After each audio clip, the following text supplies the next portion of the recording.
Okay, let me stop. Anyway, welcome back to episode 4. Today we're going to be brief because y'all voted and I feel as though that I have to deliver. So, with that being said, we are going to chop down the videos to a half. So, we're going to try our best to chop down the videos to a half. I can't make it I can't make any promises, but we're gonna try our best to make sure it is about 30 minutes. Anyway, this is the last video before we head into 2024. And I figured to go ahead and share this, the last video before next year, because I have so much planned for us next year.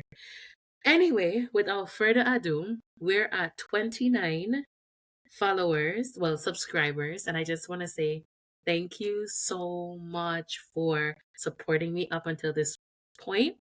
And I can't wait to see what 2024 have in store for us. Today, we're going to be talking about being nonchalant. Yes, being nonchalant. And I want to start with this. I try to act nonchalant, but inside I'm chalant AF. Who am I speaking to? Who appears to be nonchalant 24/7, 365 days a year, when really you're chalant? I'll wait.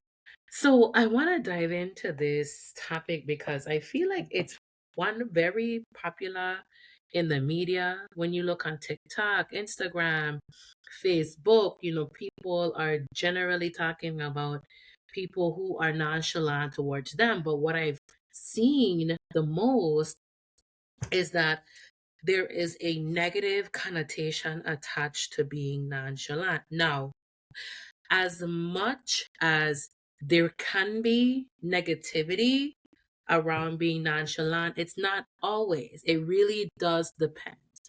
But I want to start with one, it's so important for us to recognize our individual differences, right? So if you feel like Bill is nonchalant towards something, and you're chalant towards it, it's not knocking Bill, but it's asking Bill, like, how do you feel about this?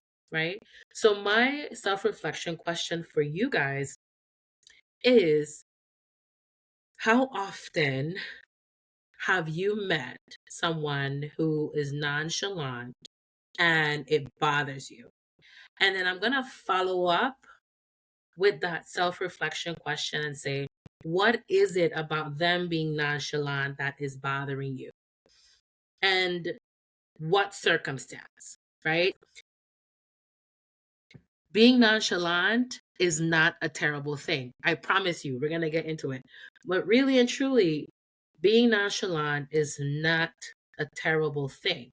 No matter what the media says, no matter how it's painted, being nonchalant is not terrible, right? Can it be? Yes, but it's not just that, right? It's not just terrible. It's about balance, right? And just like how we know that balance is key, it's also important to recognize that too much of anything oftentimes may not be the best. It really does depends, right? Like positivity, right? So like when people say that they're positive all the time, though that might be true because they're resilient in nature and they have the tools, it doesn't mean that they are robbed from experiencing depression and or anxiety. So going back to individual differences, right? If someone's nonchalantness isn't harming someone or themselves, then there may not be a need for change. And it's so important for us to honor our unique traits and differences. And essentially, that's what makes us human. So, what does the media say about people who are nonchalant? People who are nonchalant are generally uncaring, they're indifferent about things, they don't have any opinions about things, they are not responsive, really and truly, they're not invited or perceived to be invited to much spaces because of them being nonchalant. And so, in turn, they're not accepted, right? Some people view people who are nonchalant as emotionally unavailable. Just because you're nonchalant, that doesn't mean you don't have emotions. Some people view nonchalant people as a person who is neglecting their own needs. That may not always be true, right? And so I'm here to set the record straight that being nonchalant does not equate to being a terrible person. It's not synonymous. It's actually important to have a balance. Because generally speaking, people who are nonchalant about something, it may not be something that they're interested in. And it's being okay with that. Okay, so as you know, I'm going to be looking down for references purposes. I was reading up on an article, and this article highlighted that there is a fine line between being cool headed and seeming unresponsive or uncaring. Remember? Balance. And I found that to be true. What am I talking about? If nonchalance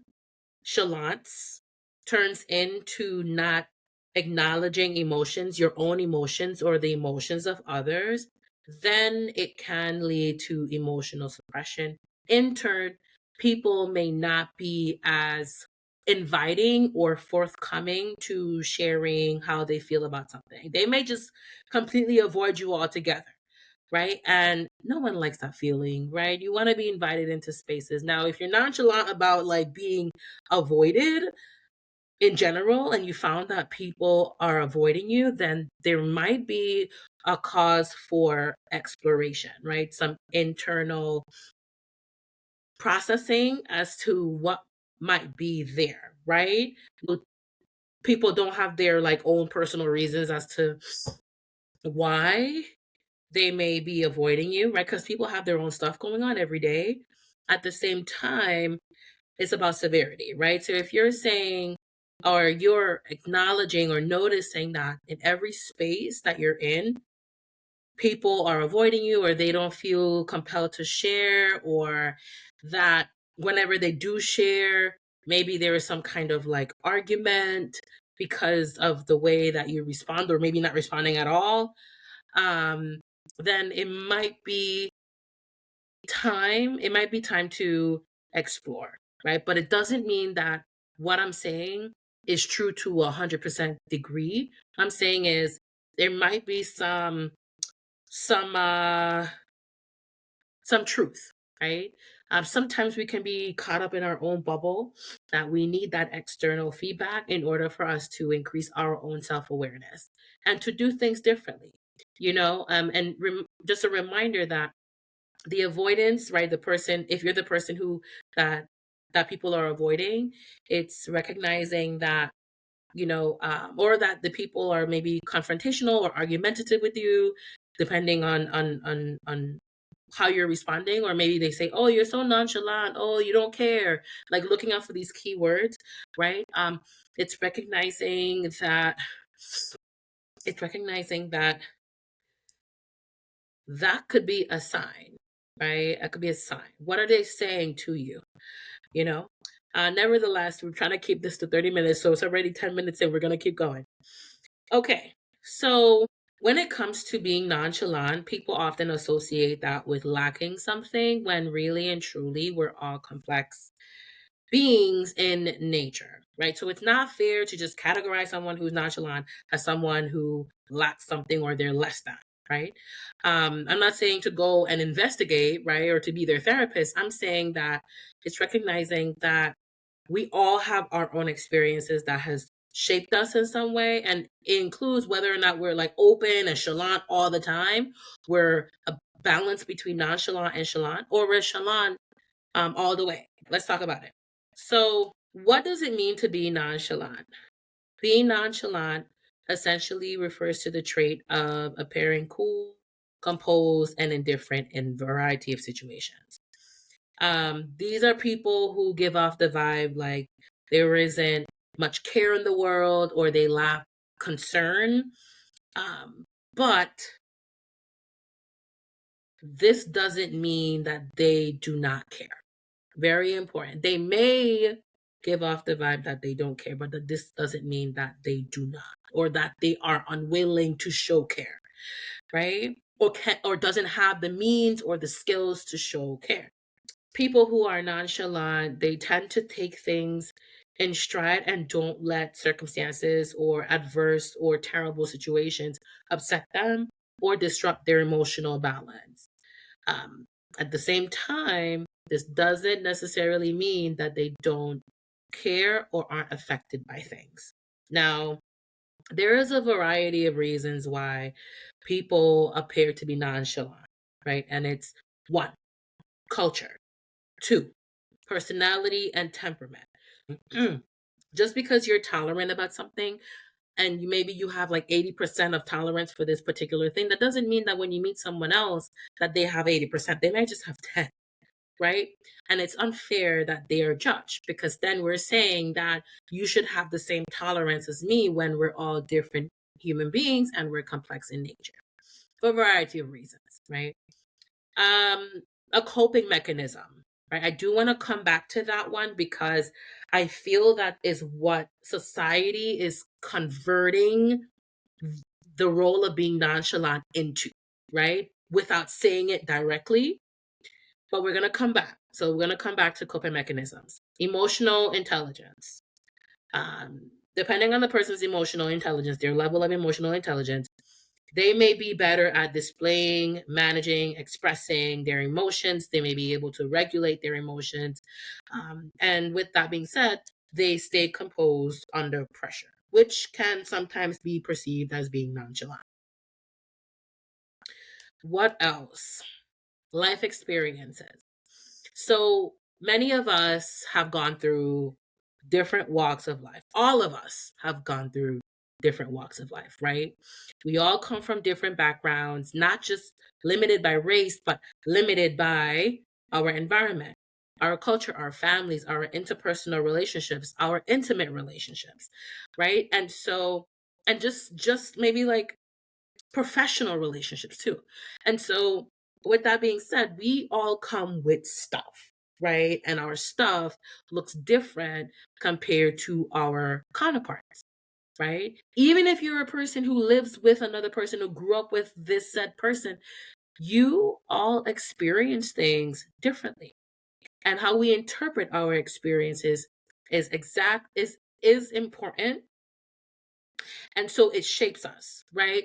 How I interpreted the way that someone smashed a bug may not be the same way that my sister would have responded if she had witnessed someone smashing that bug, right? And so it's recognizing that our experiences, they shape us.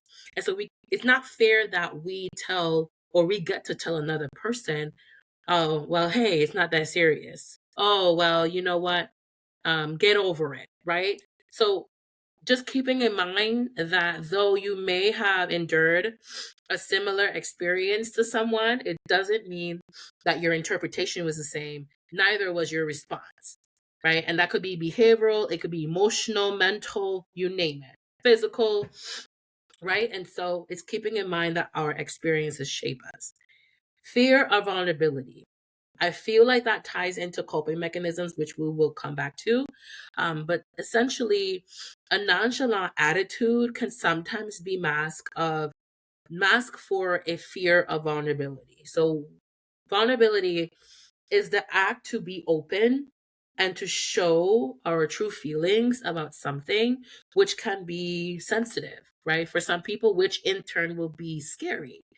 And so a person may mask their true feelings with a nonchalant attitude or face, right? Or body language, fearing um, expressing that, right? Feeling the pain that maybe is associated with it. And then in turn, right, fearing judgment, right? So keeping in mind that fear of vulnerability is a very true thing. Sometimes sometimes we want to be honest, right? We want to be honest, we want to be transparent, we want to be vulnerable with people, right? And though maybe the person has a role in whether or not we're able to share, we also have a role in whether or not we're willing to share. And what I mean by that is determining whether or not you're comfortable within yourself to share this vulnerable piece of information, right? And remember that when we open ourselves up to vulnerability, we also open the door to receive, right? Receive responses, behaviors, right? And so, of course, it would be scary to be vulnerable. And so, that's another reason why a person may appear to have a nonchalant attitude, not necessarily because they want to, but there is a fear, right? And keep in mind, fear comes from a variety of different sources, and so sometimes people are aware of where it's coming from, and sometimes people are not aware of where it's coming from. And nevertheless, right, there is a fear that planted fear is there, and the question is, where did it come from? Okay. All right. So I want to go back to coping mechanisms. So as we go through life, we may encounter a variety of challenges that may cause us to be overwhelmed, distressed, depressed, anxious.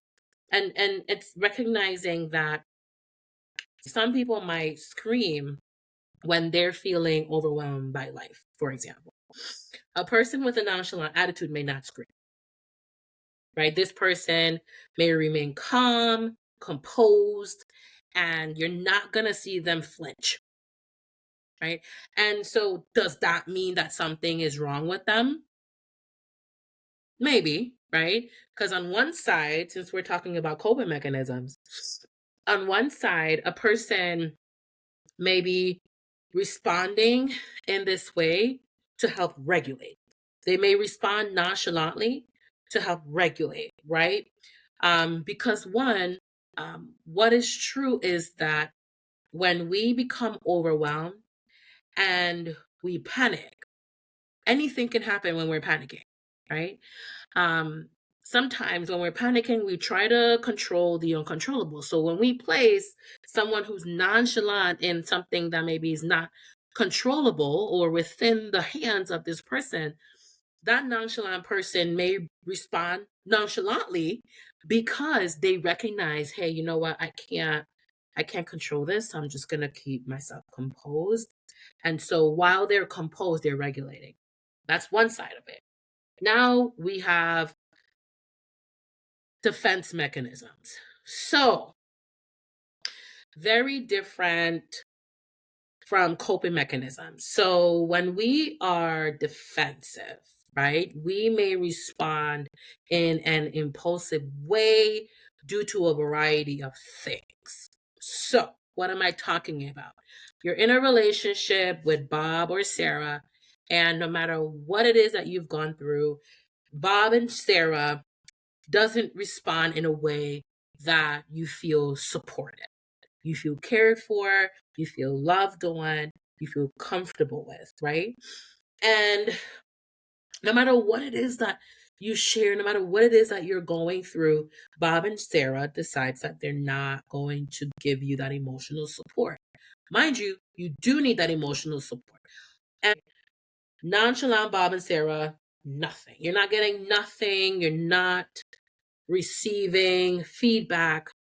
Uh, Opposite scenario, Bob and Sarah is going through something. This is nonchalant. Bob and Sarah, they're going through something that is devastating, that is sensitive, that is stressful. And you ask Bob and Sarah, hey, what is going on? Are you okay? Right? And so you're trying to like gain and pull information. And Bob and Sarah says, nothing. Nothing is wrong. Right? Immediately, we ourselves, the person who's asking Bob and Sarah, may become frustrated, may become sad, maybe become annoyed, right?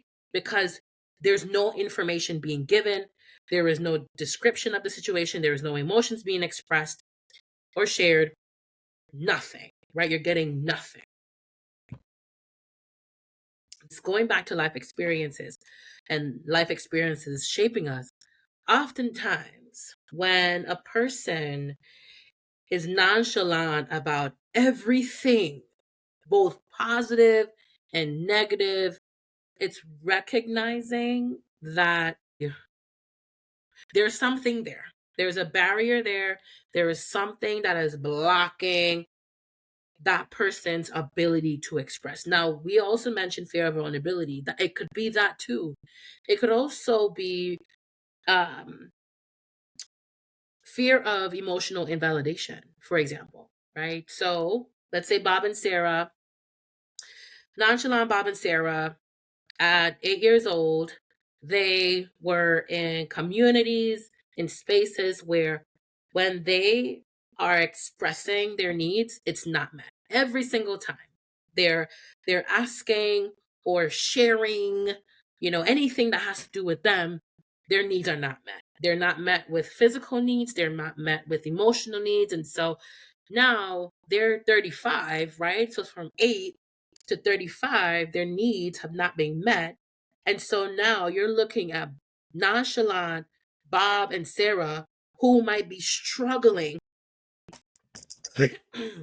with acknowledging their own needs, maybe invalidating their own needs because growing up and as time move on, they had just been exposed or met with people uh, people in situations where their needs were not met. So in their minds, in their subconscious, they're saying, well, okay, well, it's not important.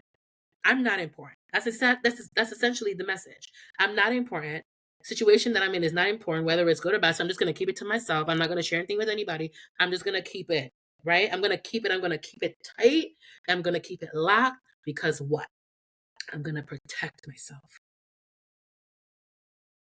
I'm going to protect myself from getting hurt. I don't want to get hurt anymore. So the best way that I'm going to do this is through protecting myself. So you're not even going to know how I really feel.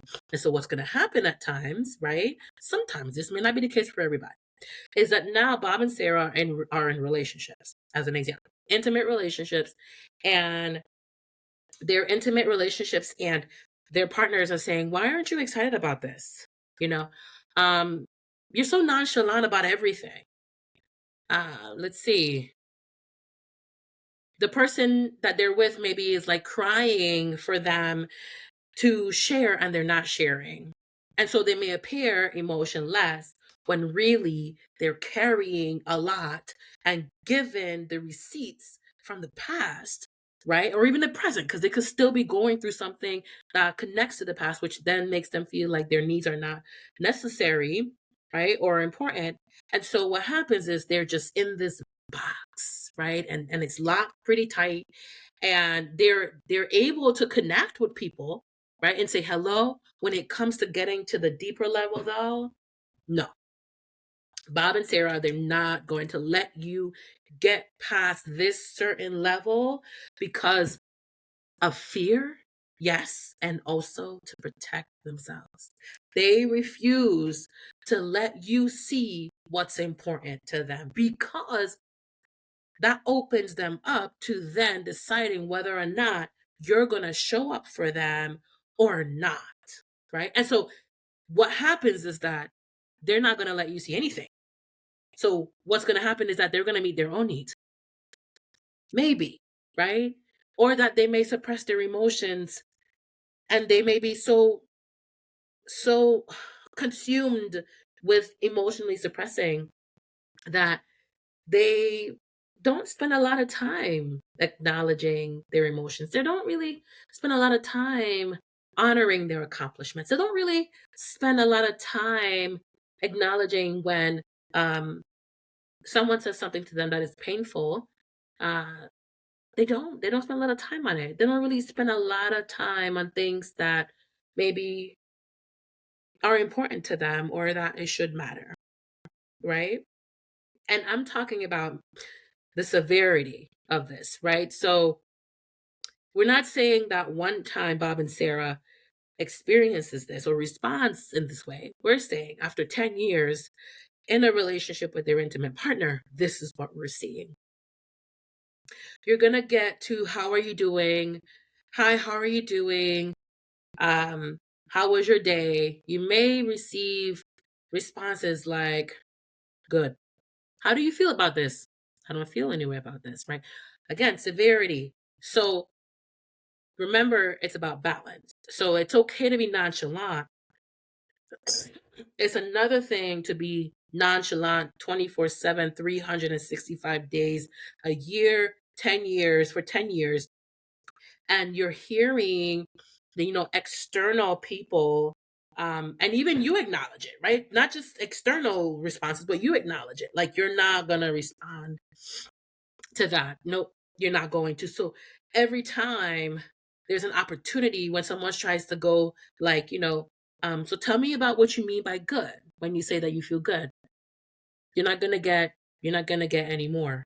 You're not gonna get more than good, just good. Right. And this can really be dissected on so many levels. I can truly get into this on a heavier scale. However, for the purposes of this 30-minute video, we're not going to get into it. Nevertheless, for those of you who are out there and you're listening to this, because we're at 27 minutes. For those of you who are out there and you're in a space where like people or even yourself notices like, okay, I'm really like nonchalant about everything. Literally everything, right? Some things, okay. Everything though, where like nothing affects you in any capacity, and you feel like there are moments where you think that that thing bothers you, and you're like, no, I'm not gonna, right? Remember that you don't deserve that. One. And two, it's okay to be nonchalant about things that you don't really have an interest in. I just want to clear that up, right? At the same time, ultimately ensuring that your needs are being met, you're expressing yourself, you acknowledge how you feel, and you seek support, right? Because the thing about people who are, we're just gonna call like extreme nonchalant people, right? I feel like that's stigmatizing in itself. Okay, maybe not extreme nonchalant, maybe long-term nonchalant, people who have been nonchalant for a long time about everything, right? Um, is that, one, you are deserving of healing that part of you, right? Like if you're feeling like you're in a place where you're like shutting off your own needs and it doesn't matter, right? You don't deserve that because you're a person. And sometimes when people give you characteristics, right? Like, someone says to you, "Oh, you're so nonchalant," right? And we glamorize it as a society, as a culture.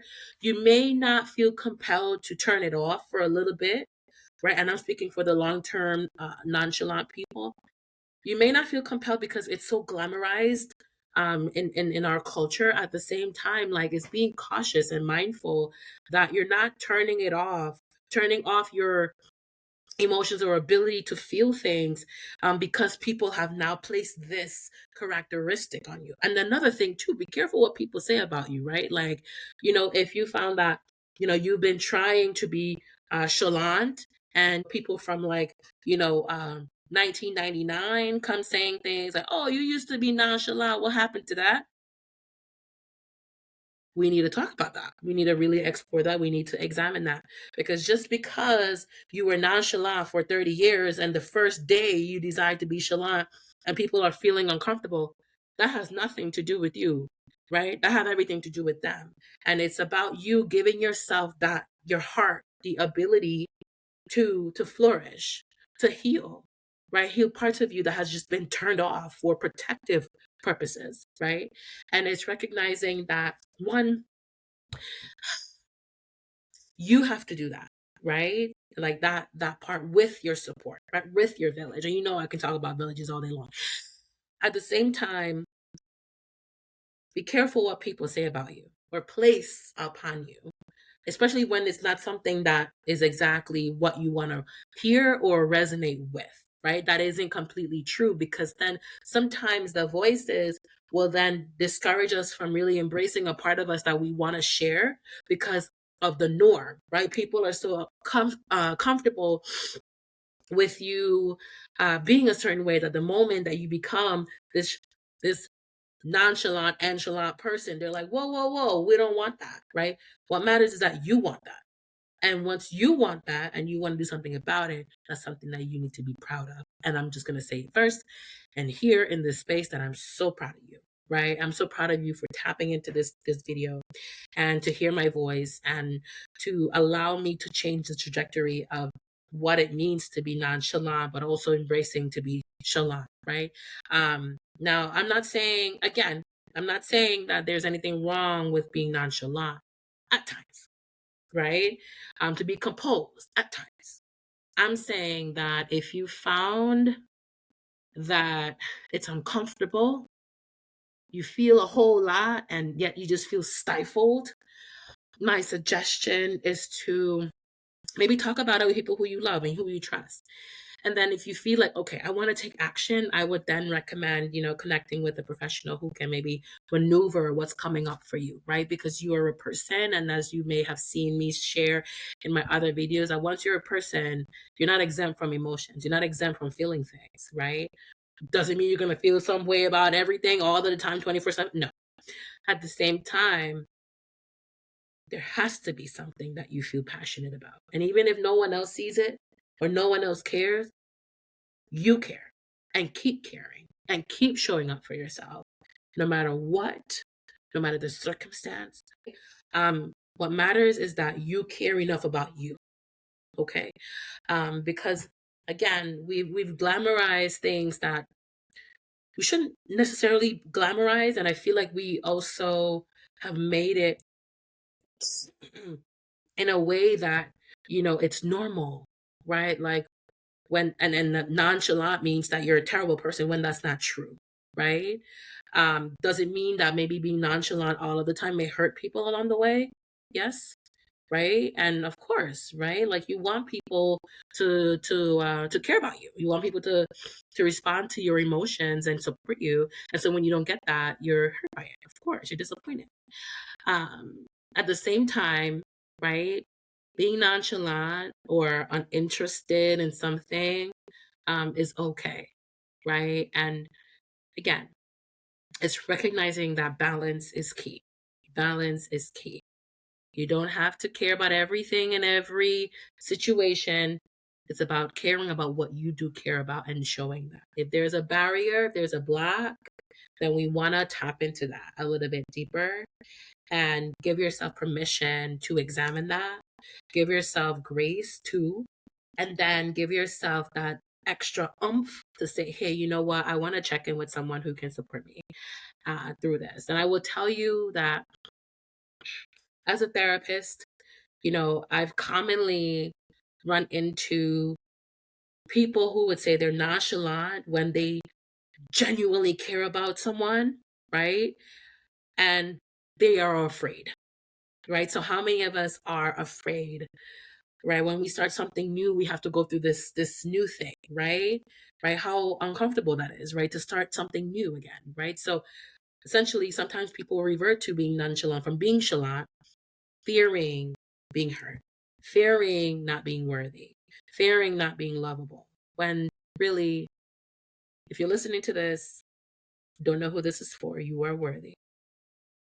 And you are worth being loved, and you are lovable. And if you're showing up in a space where you feel like you're forced to be nonchalant because you're met with nonchalantness or an attitude and it makes you uncomfortable, talk about it with this person, right? It doesn't have to mean an intimate relationship. It can be with a family member, right? And now if you feel like, okay, well, you've expressed this and you know your own journey, right? And you know your own tolerance. If you feel like, okay, well, this doesn't seem like it's working along the way, then it's really something that you'd want to think about, right? Because though we want to give people grace, we also have to recognize that we deserve to be preserved ourselves, right? And so we don't want to be exhausted either. And sometimes we have to place those boundaries in place to ensure that we're continuously preserving ourselves, right? And so it doesn't mean you're for everybody, right? And that doesn't mean that everybody's for you. Anyway, if you haven't been following me, follow me at Bloom Speaking of Sunflower blog on Instagram. Stay tuned for more in 2024. And I want to share this to everyone. Sometimes going into a new year, there is a lot of solicited and unsolicited pressures, right? We have goals and we have expectations and we want to change and we want to do things differently. And though that is valid and that is important, it's also recognizing that if all you did this year in 2023 was survive, that is deserving of a celebration. If you wake up January 1st and all you did was and all you did was wake up, took your breath, meditated, brush your teeth, comb your hair, took a shower, that deserves to be celebrated. You don't have to go into the new year with goals, right? If you have them, all right, do your thing. At the same time, you don't deserve that overwhelming pressure either, right? And so remember to be kind to yourself going into the new year. Remember to be kind to yourself going into the new year. And if you have goals, smash those goals. And at the same time, balance is key. At the same time, give yourself grace. Give yourself grace. I will see you in 2024. Thank you for tapping into the last episode before we dive into 2024. And I look forward to seeing you and connecting and just chopping it up. Okay? Take care. I know we ended, but I wanted to come back and share this quote that I love. And it says, I'm nonchalant. So if you ever catch me caring, know it's genuine. It's not too many people or things I concern myself and emotions with. So we have to be selective and intentional about what we're chalant about and what we're nonchalant about, right? All right, see ya.